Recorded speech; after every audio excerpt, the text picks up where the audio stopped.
Semana passada, o apresentador Danilo Gentili levou no programa dele um grupo de terraplanistas. Porque no domingo passado teve uma conferência em São Paulo com terraplanistas. E eu fico na dúvida aqui quando você vê esse tipo de coisa. Eu fico na dúvida se a gente deveria vir aqui comentar esse assunto ou não.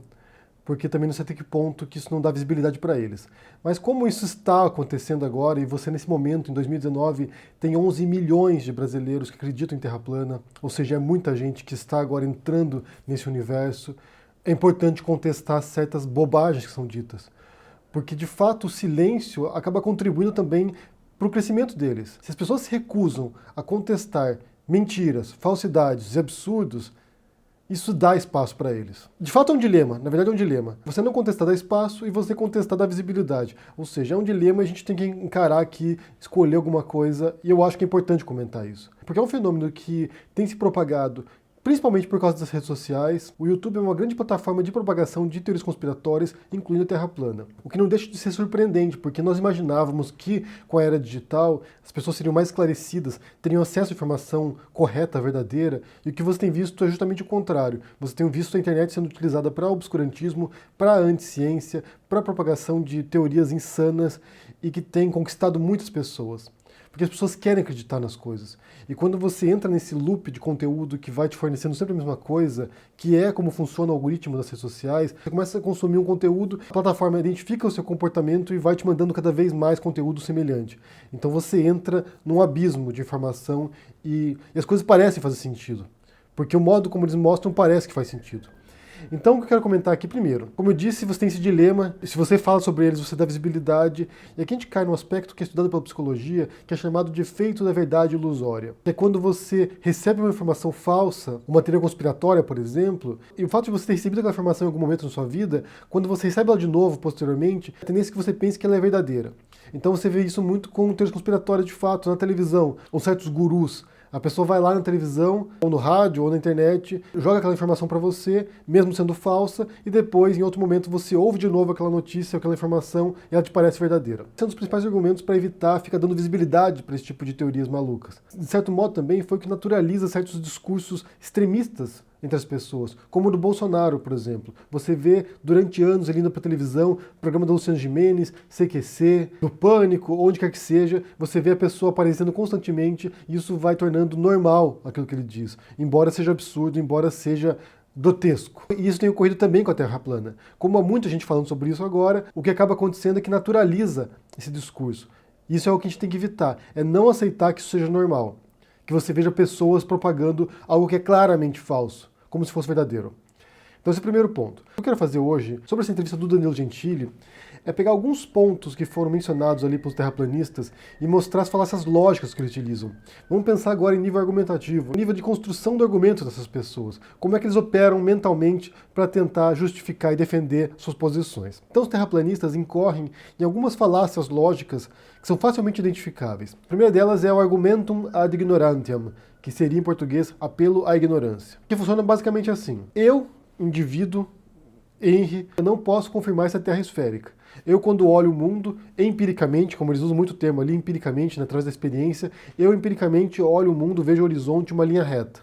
Então eu não posso afirmar que a Terra é esférica, logo a Terra é plana. Se através da minha experiência individual eu não posso confirmar a forma esférica da Terra, logo ela é plana.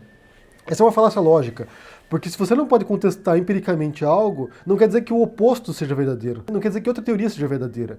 Simplesmente quer dizer que você não pode, naquele momento, emitir um julgamento. A postura cética por natureza, nesse caso, é suspender o julgamento. É você dizer, não sei. Não sei se a Terra é esférica, não sei se a Terra é plana, não sei. Não sei dizer. Essa seria a postura cética essencial. Mas o que eles fazem não é isso. O que eles fazem não é apenas contestar a forma da Terra com base na experiência deles, mas é propor outro modelo completamente maluco. Inclusive o que eles propõem, também isso não é verificável, é de uma teoria global, bem, global não, planal, de uma teoria mundial, na qual elites, que a gente não sabe quem são, eles não sabem dizer também quem são, elites querem ocultar de vocês a verdade. Então, por alguma razão misteriosa, que eles também não sabem explicar, você tem grupos mundiais que querem evitar que vocês saibam a verdade sobre a Terra plana. Ou seja, eles trocam uma teoria que para eles parece absurda, que eles não aceitam, para eles não é verificável empiricamente, porque você, enquanto indivíduo, não foi para o espaço, então você que não é astronauta não pode verificar se a Terra é esférica ou não. Eles vão lá e põem no lugar uma outra teoria, completamente sem nenhuma verificação, de que elites globais e internacionais querem evitar que você saiba a verdade. Então você tem aqui governos do mundo inteiro, agências espaciais, cientistas do planeta inteiro que querem ocultar de você a verdade. Ou seja, eles abandonam uma teoria científica comprovada, na verdade, né? Comprovada, confirmada, testada, verificada, que serve para explicar fenômenos terrestres e no universo, em outros planetas, em outras estrelas, em outras partes do universo.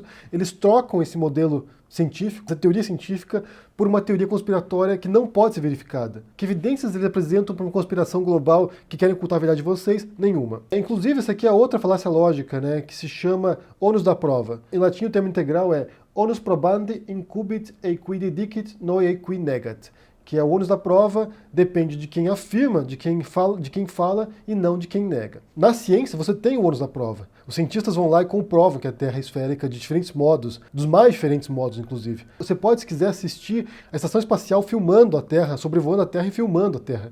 Há diferentes modos de comprovação e muitos deles através de fórmulas físicas. Gravidade, por exemplo, existem diferentes formas de comprovação disso. No caso deles, como eles mudam a teoria e apresenta outra teoria diferente, com base nessa teoria conspiratória de que uma elite global está te manipulando, eles têm que provar isso. Não é quem contesta a Terra plana tem que comprovar que eles estão mentindo. Eles têm que provar que existe essa conspiração. De que modo ela opera? Quem são essas pessoas que estão por trás disso? Como eles trabalham? Se eles querem ocultar a verdade da gente, quem são essas pessoas? Apresente provas para isso. Eles não têm essas evidências. Eles nem sabem quem são as pessoas, pelo que deu a entender na entrevista com o Gentili. E outra falácia lógica que eles utilizam também é o apelo à incredulidade. Ou seja, funciona assim essa falácia. Eu não consigo imaginar como F pode ser verdadeiro, logo F deve ser falso. Como eles fazem isso? Eles falam que é difícil acreditar que a Terra seja uma bola molhada voando no espaço. Logo, se eu não posso acreditar nisso, isso é falso. Essa é uma falácia lógica óbvia também, porque existem vários fenômenos que a gente não pode comprovar, ou que a gente não pode ver a olho nu, empiricamente, que a gente sabe que existem. Por exemplo, eu não consigo ver germes a olho nu.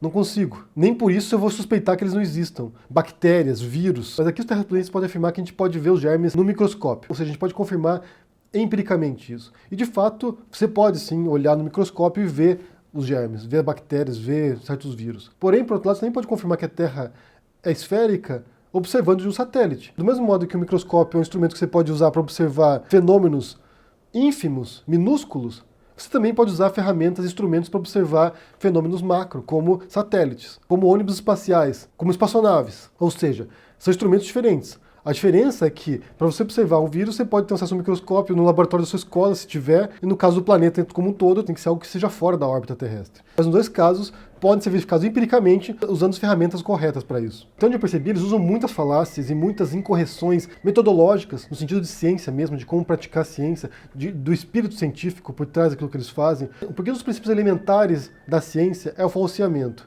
Você tem uma hipótese, você cria uma hipótese a partir de observações da realidade e depois você tenta encontrar elementos para falsear, né? Para mostrar que a sua hipótese é falsa. Se em algum momento você encontra algum elemento que conteste a sua hipótese, você é obrigado a reformular a sua hipótese. Ou você abandona a hipótese ou você reformula a sua hipótese com base nessa nova evidência. O que eles fazem não é isso. Quando eles têm evidências concretas, empíricas, que contestam a teoria deles, não os leva a reelaborar a hipótese ou abandonar a hipótese. Isso é inserido na teoria conspiratória global deles, das elites que querem mentir para vocês. Se você encontra uma verificação da esfericidade da Terra, isso faz parte da conspiração das elites. Tem outro argumento deles que é facilmente contestável, esse é facilmente contestável, tem a ver com a Antártida. Que segundo eles, a Terra é plana, e na borda da Terra você tem a Antártida. Ao redor da Terra tem a Antártida. E ninguém consegue cruzar esse paredão de gelo. Ninguém descobriu o que tem pro lado de lá. Ninguém sabe o que tem para lá. Então também é uma bobagem, porque tem pessoas, e várias pessoas, já cruzaram a Antártida de ponta a ponta. Eu vou deixar aqui para vocês aqui alguns artigos que falam sobre isso. Um deles se chama Crossing Antarctica, How the Confusion Began and Where Do We Go From Here? Que é Cruzando a Antártica, como começou a confusão e para onde vamos a partir desse ponto. E um outro se chama O'Brady Antarctica Crossing, Was It Really Unassisted? Que é Cruzando a Antártica de O'Brady, que é uma pessoa que cruzou a Antártica ano passado, foi realmente sem assistência, sem auxílio? E eles falam sobre cruzamentos de Antártica, né? O site se chama Explorers Web. E aqui eles mostram várias expedições que cruzaram a Antártida, várias expedições, isso desde 1911, e várias expedições que atravessaram o continente. Tem uma expedição que foi em 2016, do Mike Horn, ele cruzou o continente inteiro. E outra ligação deles é que não tem voos que passam sobre a Antártida. E essa é outra mentira, essa é outra bobagem. Tem aquilo que é chamado de Polar Routes, ou rotas polares, tanto sobre o Polo Norte quanto sobre o Polo Sul. Não é tão habitual assim, por questões de segurança, porque se tiver uma emergência, todo mundo vai morrer lá. Tem alguns vídeos de voos turísticos que sobrevoam a Antártida, e você tem aqui um vídeo no YouTube que se chama A380 cruza a rota polar para Sydney. E aqui eles mostram no GPS do avião o ponto no qual estão exatamente sobre o centro do Polo Sul. 90 graus ao sul e 180 graus a leste. Também tem aqui um mapa com as rotas polares sobre o Polo Sul, saindo da Argentina para a Austrália, saindo da África do Sul para a Austrália, saindo do Chile para a Austrália. Então é uma bobagem completa de que não há voos comerciais sobre o Polo Sul. É claro que, mais uma vez, eles podem alegar que eles empiricamente não viram isso, que eles pessoalmente não fizeram esse voo sobre o Polo Sul, que eles pessoalmente não cruzaram a Antártida.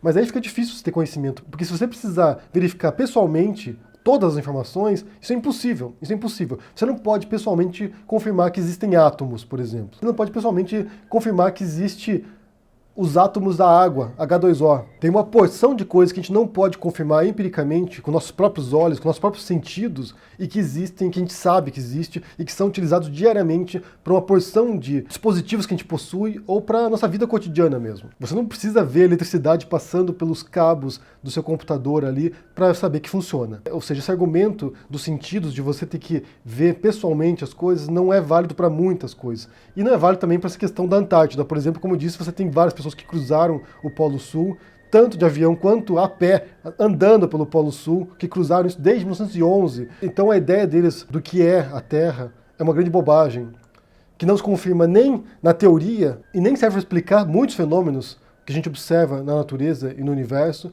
e também nos comprova empiricamente, no dia a dia mesmo na prática. Além das falácias lógicas, né, da lógica invertida que eles utilizam, que são raciocínios deficientes. Eu quero saber se vocês assistiram essa entrevista com os terraplanistas no Danilo Gentili. O que você pensa sobre isso, gente? Como eu disse, são 11 milhões de brasileiros hoje que acreditam nisso. E, em grande parte, isso deriva de uma crença divina, de tentar justificar o criacionismo. A crença de que Deus criou a Terra e que a Terra é o centro do universo e que tudo no universo é para nos servir. Ou seja, mais um absurdo.